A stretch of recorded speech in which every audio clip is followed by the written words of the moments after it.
Hi, I'm Adrian Maidment. Welcome to the podcast, I'm Also. This episode covers Season 3 and the most recent episodes from the podcast. A common theme running through it is New Zealand's response to COVID, which has impacted on several of the guests. Other topics covered in this little sampler include being a radio announcer, jiu-jitsu, running a small business, fishing, writing a musical, and some music. And a big thanks to all the guests who have been on the show, and thank you to everyone who has been listening. Cheers. Hugh Bidwell. Yeah, you recently had all the people from overseas, including the Taiwan people. That was that was amazing. So we for the second year running, we've had an Indigenous conference here that invites Indigenous people from around the world to Tauranga, and we've run it out of Whareroa Marae, which is a week-long convention or sort of wānanga where we all talk about, you know, where we sit in regards to the Indigenous world within the practice of tattooing and the Indigenous practice of tattooing. And we share our cultural values, we share our thoughts, we eat together, sleep together. It's a real special time in regards to, you know, building those relationships with other Indigenous cultures around the world that are practicing moko or tattoo. You've got different styles? The styles are totally different, but the art form, it's quite crazy to seeing the similarities in regards to what we do. Yeah. The way, even some of the ways that we talk, or the ways that we tattoo, or the origins of the tattoo. Like we've had people from Greenland, Alaska, a little island in Alaska, Taiwan, and making those connections are really important because we're at a place at the moment where we've revived that part of our culture. Yeah, where a lot of Indigenous people are still starting to revive it. So we help out where we can in regards to their next steps to reviving their art form for their Indigenous cultures. Ben Wilcox. Pretty cool, actually. Yeah, there's been a few sort of online performances, hasn't there? There has, yeah, all around the world, in fact. And it's a new way of doing things, and who knows for how long. Yeah, when we last spoke, you're my season 1 of my podcast. You were planning on going to Australia and doing a tour. Obviously, that's not happening now, is it? It's not happening. I think it's crossed. No, it's not happening. It's off, Ben. It's not happening. Yeah. Unless I get a private jet. Yeah, it's not happening. That's not happening, is it? So what are you doing instead? A good question. There's plenty for me to do. I've got a solo album coming out. So I'm just sort of tidying that up and getting all that ready to release online. I was going to release it at the Tauranga Jazz Festival prior to going to on this Australian trip. But that ain't going to happen. So we're just going to do an online release. What's it called? We'll do plug a product now. Plug a product. Cool. Yeah, it's called Good Night TV. Dave Bishop. Hello, Dave. Hi there. Yeah, no, complete remission. That's great. Yeah, fantastic. Oh, amazing relief, really.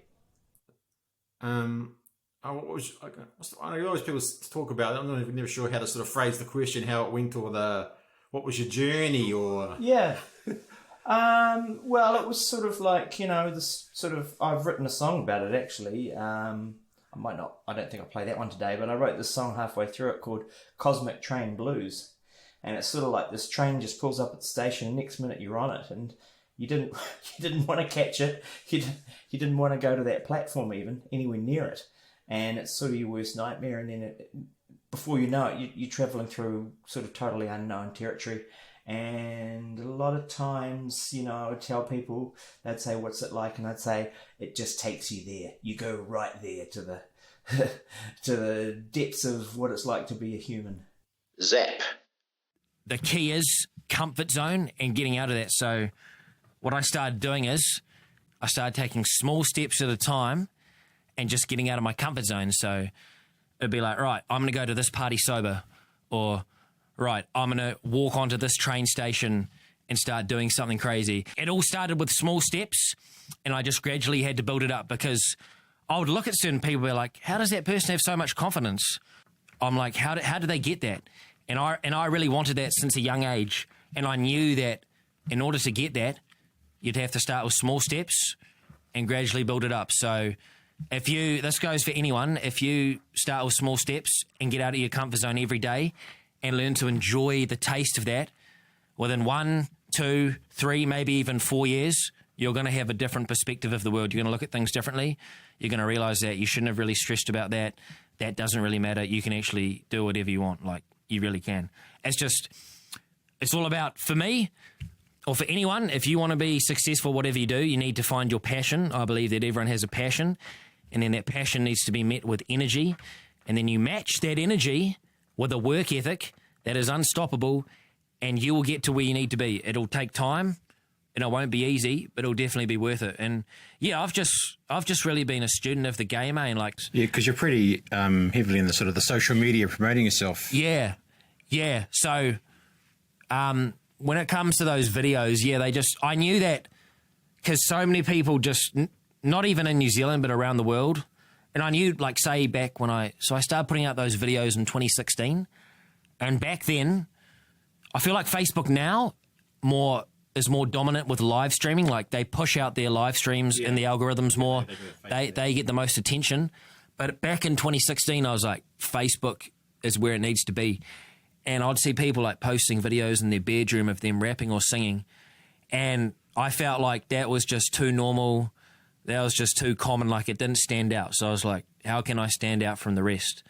I was like, all right, I'm going to go into this shop. I'm going to go into this dairy. I'm going to go into this train station. I'm going to get my bro, just have an iPhone, and he's going to record it. He's going to throw me words, and then we're going to throw that online. And yeah, no, they started doing pretty good, eh? Like, Took a visit to the petrol station, freestyle number 14. That's had over 24,000 views. Yeah, no, all up on my page, it's about 350,000 views. I checked the analytics, but then they. Anne-Marie Simon. And keeping up with fashion, I guess we'll sort of link it into COVID. Well, we're in Tauranga, we're out to level 1 now. Let's talk masks as a project. Yes. Obviously, COVID's been bad, but a plus side was a chance for the fashion student. Was it just the fashion students? No, it was actually the Bachelor of Creative Industry students. So for the end of year project, part of their courses, they actually have to fundraise to pull off a pretty awesome event, which they love to do. And so it was a matter of striking while the iron was hot, so to speak. It was a great opportunity. Masks was, hot topics. So on the Wednesday, we decided, right, Friday, we're going to have to sell some masks in case we go into another lockdown on the Monday. And so they just, in groups, it was all found pieces, resources, students brought in materials from home. We had a bit of a working bee, and they sold over 200 masks and raised $2,500, which was actually double the budget that they raised last year, and they'd done it within the first 2 weeks of the course. So now they can concentrate on putting together an awesome event instead of trying to come up with a whole lot of fundraising ideas to execute. What's the template for making? Anne Pankhurst.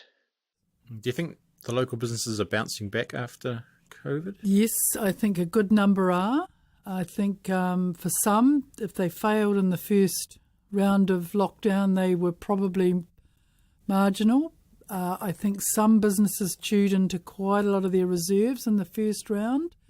They got through. They did their absolute best to keep their staff. I think if we had a third lockdown, a number of way more businesses would fail because they've run out of reserves. They've run out of that little bit of fat that they had sitting in their business.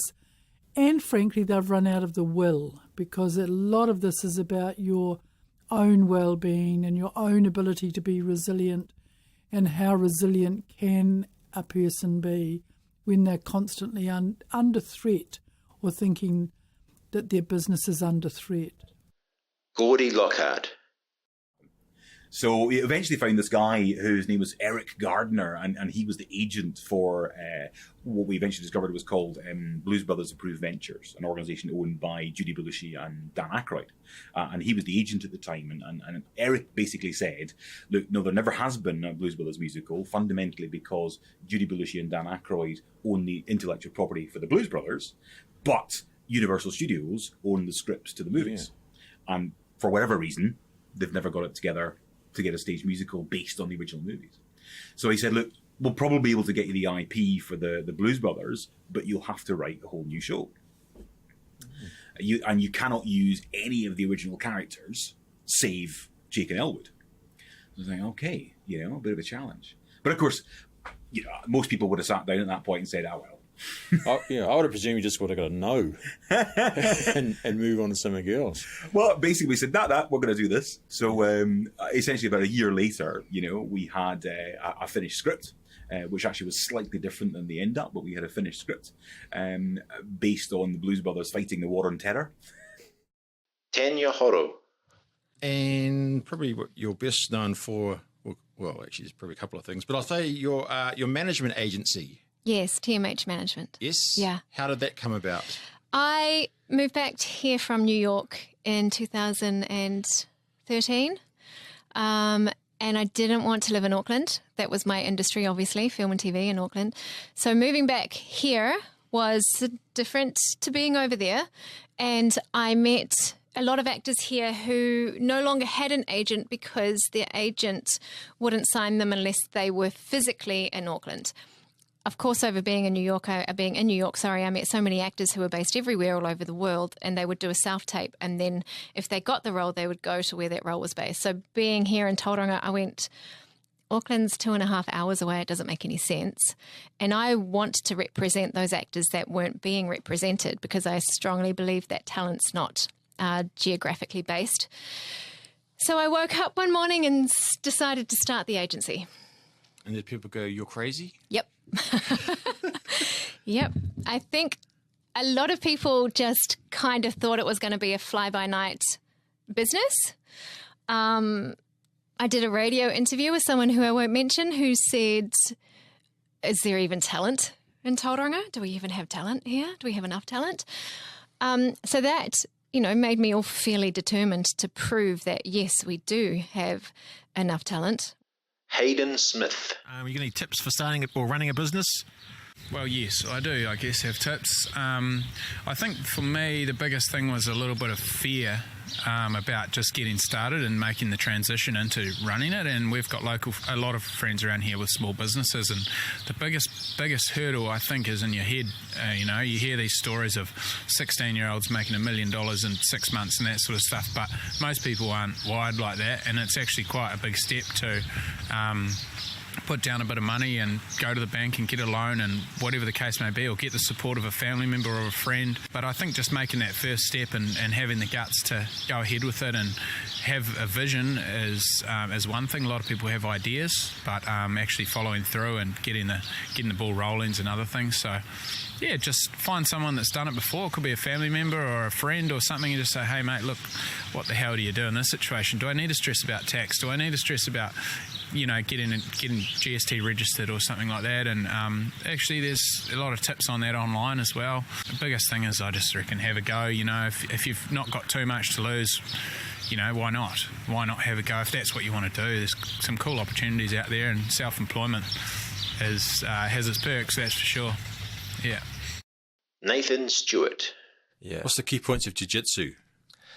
Well, they call jiu-jitsu the gentle art, but I find that it's anything but gentle. But jiu-jitsu for me anyway has been, I guess it's changed my life in a way. Just in terms of like the philosophy of it. It's a really humbling sport, and really teaches you how to have humility, how to respect people. You really get an understanding about who you are as a person, and how you go about challenges and how you're going to. I found for myself anyway that's really taught me a lot about myself. What's your club? So I train out of Tamaru Jiu-Jitsu in Papamoa. Shout out Nick Tioti, who's my coach. And so I've been really lucky. I live just around the corner from my club, and I've been lucky to be able to go to that gym. Jolene James. Great. Let's move on to celebrities. Oh, because radio. Who's the most maybe famous, or maybe the person you were so scared about interviewing? Or either options there. I don't know. I mean, in terms of most famous, I got to meet David Hasselhoff, but like Oh, yeah. incredibly briefly. He was here at the Mount. A lot of people probably remember he came here for a promo for Fruju. Oh, I remember that. Yeah, and he was came in the Baywatch kind of outfit, and Yeah. they brought him in on an inflatable rescue boat, you know, and then he jogged up the beach. I've never seen so many people at the Mount. It was just hilarious, and we'd got special passes that we could be up on the deck of the surf club, and the breakfast show at the time was Vinny and Kurt, and I was just there. I was promotions manager, I think, then, and maybe doing the 10 to 2 show, and I was just there to take photos, and they were going to do the interview. And, you know, he hugged them, and I took photos of them interviewing him and everything. And then all of a sudden he just wanted to hug me. And so I got this amazing photo of him like with his arms like massively around me, and I'm like squishing in beside him on his shoulder. And it's just such a cool photo, and the Twin Towers in the background and all this crowd, and just one of those and iconic kind of moments. That was really cool. But I mean, honestly, we didn't even have a conversation or anything. Electric Ends. I just have to master. I've got a 5-track EP that just has to have a little bit of mastering, and I'm going to release that. Yeah, so Electric Ends. So at the moment, I'm only on Facebook, so you can just search out Electric Ends on Facebook. I've got lots of jams on there of just you know, one-off jams, and that's probably what I'll do now is I'll just do a bit of a jam of some stuff that I've got. We'll put that link up. Mm. And now for some music from Electric Ends.